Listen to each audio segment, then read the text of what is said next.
Assalamualaikum warahmatullahi wabarakatuh. Baik, di sini saya akan menjelaskan sedikit terkait penanganan atonia uteri. Baik, yang pertama di sini kita salam sapa kepada pasien ataupun keluarga pasien. Kemudian kita menjelaskan tujuan yang akan kita lakukan, yaitu penanganan atonia uteri karena tidak terjadi kontraksi selama 15 detik. Kemudian terjadi atonia uteri. Kemudian setelah itu kita benar-benar menjelaskan serta efek sampingnya. Kemudian setelah itu kita memberikan pertanyaan seluas-luasnya kepada pasien ataupun keluarga pasien. Kemudian apabila keluarga pasien di sini setuju atas tindakan tersebut, maka kita memberikan lembar informan konsen sebagai tanda bahwasanya keluarga dan pasien di sini setuju akan dilakukan tindakan tersebut. Untuk persiapan alatnya di sini yaitu ada set infus, kemudian ada pertuset, kemudian ada betadine, kapas, alkohol, gunting, kemudian ada juga handscoon 2 steril yaitu panjang dan pendek.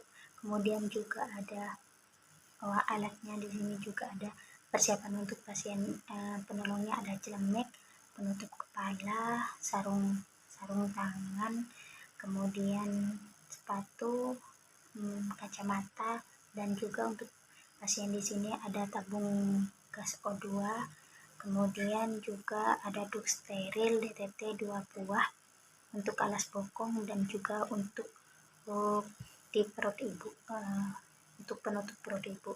Kemudian untuk obat ototonikanya di sini yaitu ada obat oksitosin dan obat ergometrin. Ada kemudian alat kateter uretra apabila terdapat urin, kemudian larutan klorin 0,5% dalam tempatnya, kemudian kapas cipok dan air DTT. Kemudian untuk penata laksanaannya di sini yaitu segera setelah plasenta lahir di sini, maka kita lakukan masase pada fundus uterus ibu.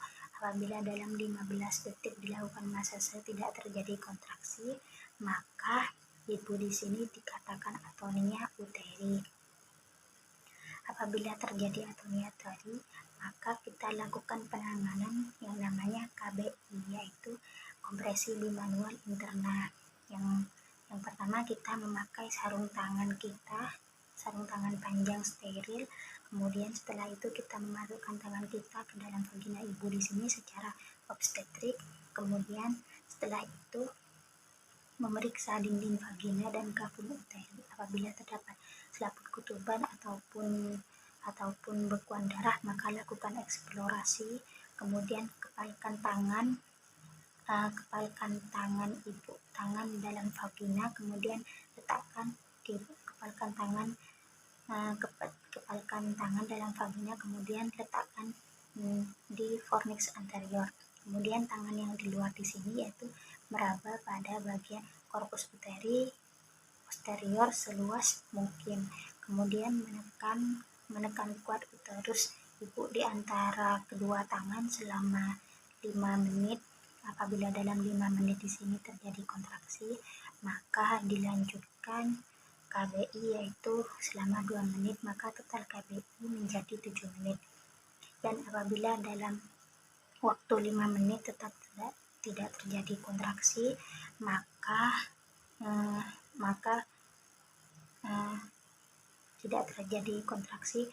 dilakukan kompresi bimanual eksterna.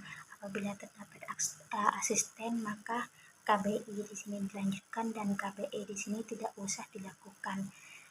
Dan pemberian obat di sini dilakukan dan pemberian infus diberikan oleh asisten.